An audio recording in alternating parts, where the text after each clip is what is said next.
Bonsoir à toutes, bonsoir à tous et bonsoir Amélie.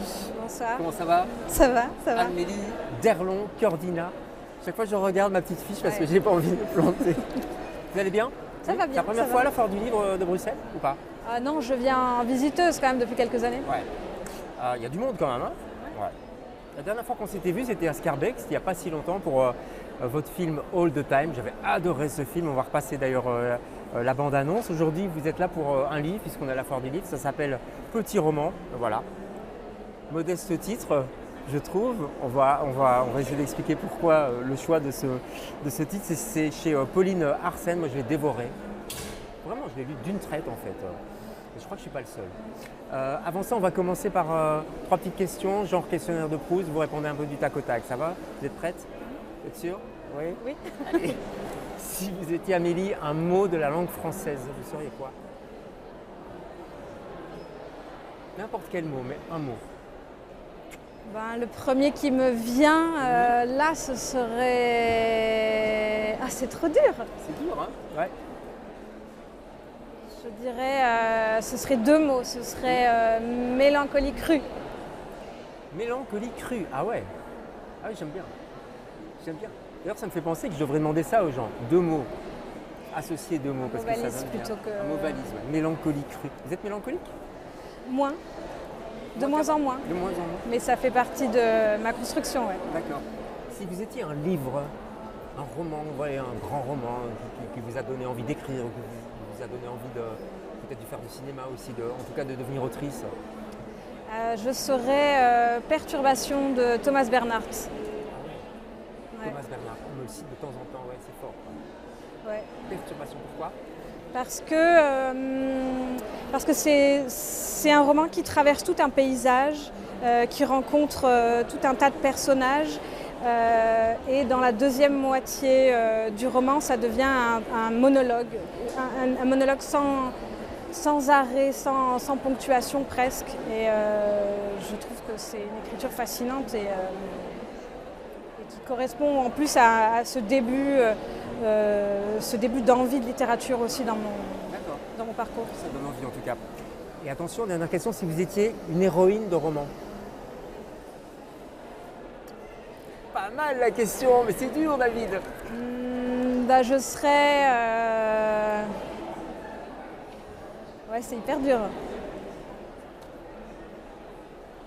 Je serais quelque part entre les derniers livres de Brenda Lozano que j'ai pu lire, Les Ensorceleuses, quelque part entre La jeune journaliste et la vieille guérisseuse. Et la vieille guérisseuse. Allez, on va dire ça. En tout cas, vous êtes ici pour parler de votre livre, Petit roman, qui vient de sortir. Enfin, en Belgique, c'est assez frais. Le voilà. Et vous êtes l'invité de LCR ce soir.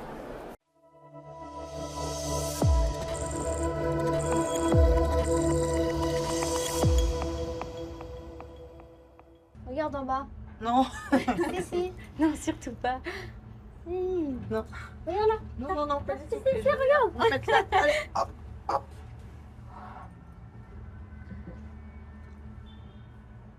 Regarde pas en bas, regarde pas en bas. Regarde dedans.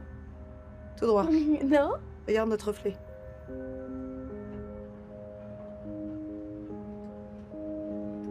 Ça va à la vitesse de l'éclair, hein.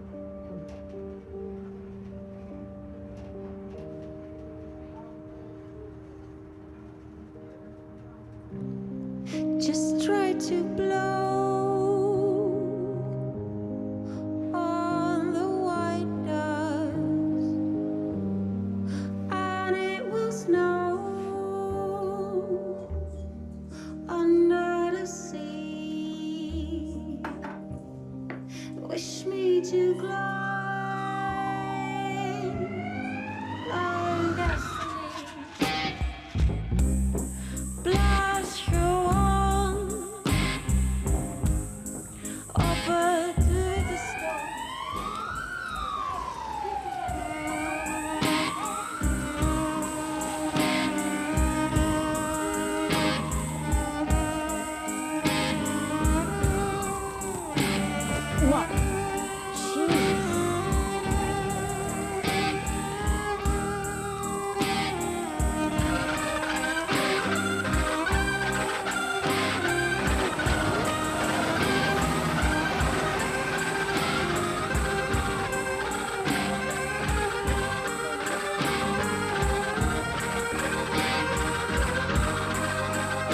Ça c'était All the Time avec Bruxelles en toile de fond. Ça c'était votre premier film, ça a bien marché ce film, j'ai l'impression, non? Il est sur la RTBF, sur Ovio encore pendant une année, donc j'encourage les gens à aller le regarder. J'aurais voulu le voir plus en salle et dans une, avec un écran et un bon système son. Pour moi, ça aurait été l'idéal, mais c'est très bien d'être. Ça c'est pas facile. Hein. C'est pas facile les premiers films, c'est pas facile non plus les premiers romans. Faut se lancer un peu, quoi. C'est plus facile le premier roman que le premier film, j'ai envie de dire. C'est moins industriel, je veux dire. Il y a il y a peut-être moins de couches. C'est aussi plus intime, donc les gens viennent plus facilement vers moi. J'ai beaucoup plus de retours, alors que le long métrage, ça reste encore un peu confidentiel. Je l'ai montré ce long métrage tout d'abord pour rappeler aux gens qu'il existe déjà, et puis parce que il y a des correspondances avec ça. Et je me demandais, est-ce que vous avez écrit le bouquin pendant le tournage, avant, après, comment ça s'est passé? Non, alors Petit Roman, ça fait une dizaine d'années que je l'écris. J'ai commencé à l'écrire, j'avais peut-être 29 ans, donc il y a déjà 10 ans.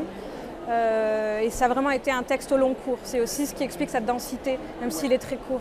Ouais, il est court mais dense, quoi. Oui. Mais c'est comme un journal en fait, c'est un peu ça, ou c'est autobiographique? Oui, alors c'est autobiographique. Après, j'ai décidé de l'appeler Petit Roman pour bien expliquer que tout ce qui vient de toute façon de la mémoire ou d'événements autobiographiques, à partir du moment où on l'écrit, ça devient de la fiction.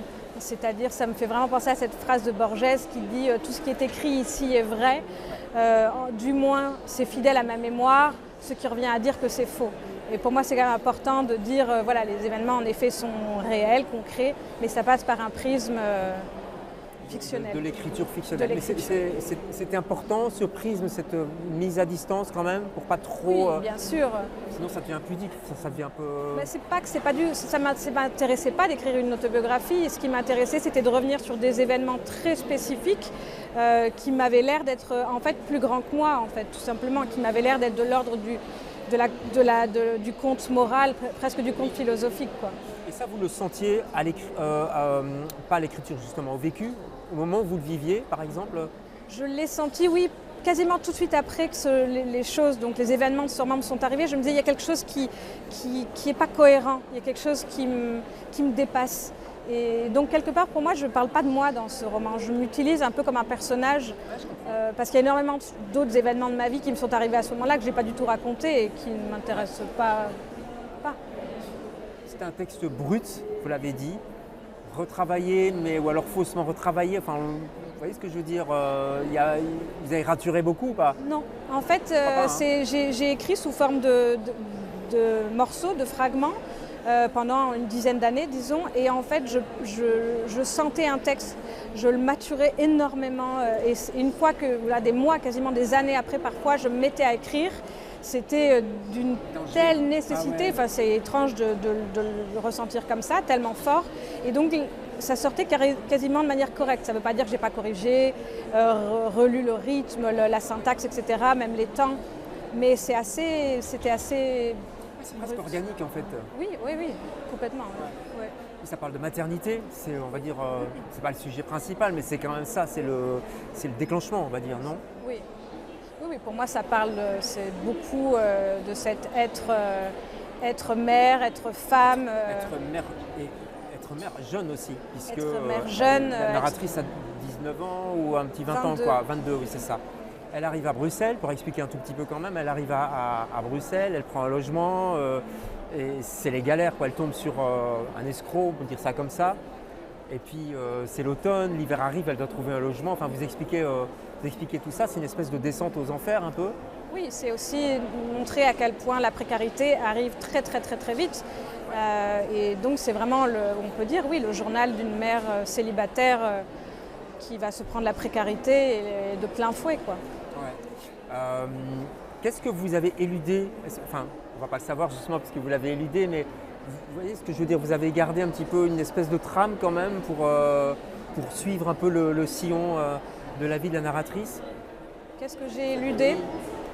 Il y avait des choses qui n'étaient pas intéressantes, j'imagine. Oui, il y a tout un rapport, on va dire, plus clair au travail, au fait que j'avais beaucoup de petits boulots en même temps, que je faisais aussi des études, des relations amoureuses assez un peu compliquées. Tout ça, ça ne m'intéressait pas. Ce qui m'intéressait, c'était vraiment de voir cette jeune femme face à l'adversité totale. Ouais. Mais qu'il y a des ressources, et je me disais, où est-ce qu'elle va aller chercher ces ressources? Parce qu'elle tient quand même. Oui. Elle traverse tout. Enfin, vous voyez ce que je veux dire, c'est qu'il y a une tempête, mais elle tient. Ben justement, elle va les chercher dans la fiction.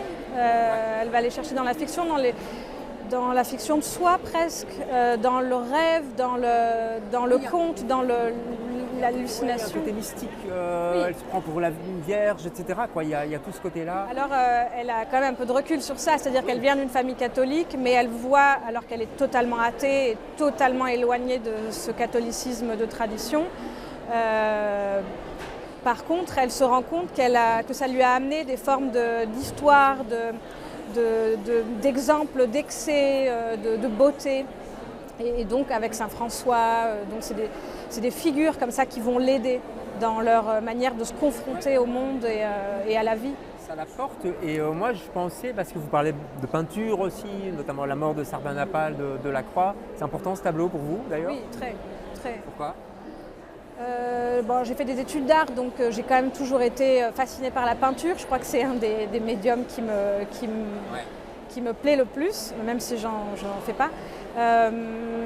Et pour moi, ce qui m'intéresse dans ce tableau, c'est que tout le mouvement est centré. Il y a une espèce de tourbillon de corps et de chair et de violence. Enfin, voilà, c'est quelque chose que je trouve complètement fascinant. Et en tant que metteuse en scène, m'a beaucoup aidée à tisser comme ça, à créer des espaces intérieurs vertigineux et on dirait presque un corps humain, alors que c'est un tableau. C'est organique, c'est ce qu'on disait. Voilà, organique. Votre film d'ailleurs était organique également, je trouvais, franchement. Mais puisqu'on parle de peinture, moi j'ai pensé aussi aux Madones, il y a quelque chose de ça aussi chez elle. Bien sûr, mais elle se dit presque que c'est en étant peut-être en ressemblant à la Madone qu'elle finira par être acceptée dans cette société qui a priori ne veut pas beaucoup d'elle. Oui, c'est ça. C'est une erreur, hein, mais ce qui en tout cas est le parcours de cette jeune femme. Quoi. Ouais. Je voudrais qu'on dise un mot de Pauline Arsène. Donc ça c'est votre éditeur, enfin la maison d'édition. C'est 2 personnes je crois, c'est ça? C'est 2 femmes, Eva Anna Maréchal et Pauline Allier, qui sont toutes les 2 donc des membres de Sabir, la revue littéraire Sabir. Vous avez écrit d'ailleurs des Oui, j'ai des écrit, articles c'est comme ça que je les ai rencontrées, c'est via Sabir. Et donc Eva vit à Paris, Pauline à Bruxelles, et donc c'est une maison d'édition franco-belge. Ouais. Et c'est le premier, et voilà, petit roman. Vous les avez rencontrés via Sabir, c'est comme ça que c'est passé? Ouais. J'ai publié dans Sabir 4, dans Les histoires d'amour, un premier texte. Elles m'ont demandé si j'avais d'autres choses. Et je leur ai envoyé tout ce que j'avais. Et elles ont dit, si tu arrives à faire un roman de tous ces textes, on aimerait le publier. Pas trop corrigé justement. Non, mais ça a été une vraie étape de montage par contre, gros étapes de montage, de retravail des temps. C'est marrant, vous parlez comme une cinéaste que vous êtes. C'est vrai que... on n'est pas loin non plus parce qu'il y a des images très fortes, hein. Vous avez travaillé aussi sur les images. Oui, ça on me le dit beaucoup. Comment? On me le dit beaucoup ça. Oui. Mais c'est ça qui fait qu'on s'accroche aussi et puis quand on vit à Bruxelles, on vous suit parce que voilà, vous nommez les lieux, etc. Non, dans la géographie. La géographie, c'est un super petit roman, grand roman, on pourrait dire grand roman. Merci beaucoup Amélie, voilà, je le montre encore une fois. Je ne sais pas s'il est à la foire du livre, il faut peut-être le chercher. Je ne sais pas, sûrement dans quelques librairies. En tout cas, il est disponible à Bruxelles. En librairie, je signale Tulitu, je crois que c'est un coup de cœur chez Tulitu et d'autres libraires. Merci infiniment. Merci Amélie, David, merci. Avec plaisir. On se retrouve demain, toujours à la foire du livre, avec d'autres invités. Bonsoir.